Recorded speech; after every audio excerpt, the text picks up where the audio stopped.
Hello everyone, and welcome to Delft Stack.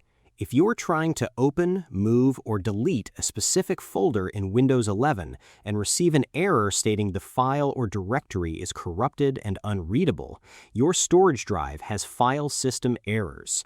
I will show you exactly how to fix this corruption using built-in diagnostic tools right now. Let's get started.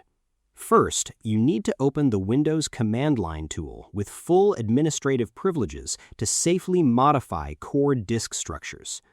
Open your Windows Start menu, type CMD into the search bar, and locate the Command Prompt application.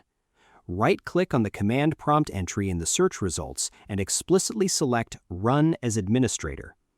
Click Yes on the User Account Control prompt to authorize the application to execute system-level drive repairs. Next, you will use the CHKDSK utility to thoroughly scan your drive for file system errors and repair the corrupted directory. Type CHKDSK space C:/F//R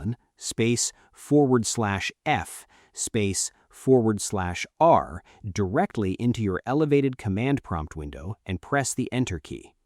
The /F parameter fixes errors, while /R recovers readable information.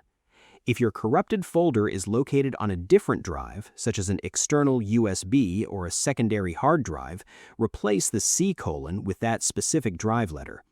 Finally, because your primary drive is currently in use by Windows, the system cannot lock the disk while it is actively being used. The command prompt will display a message asking if you want to schedule the volume to be checked the next time the system restarts. Type the letter Y on your keyboard and press Enter to confirm the scheduled diagnostic scan.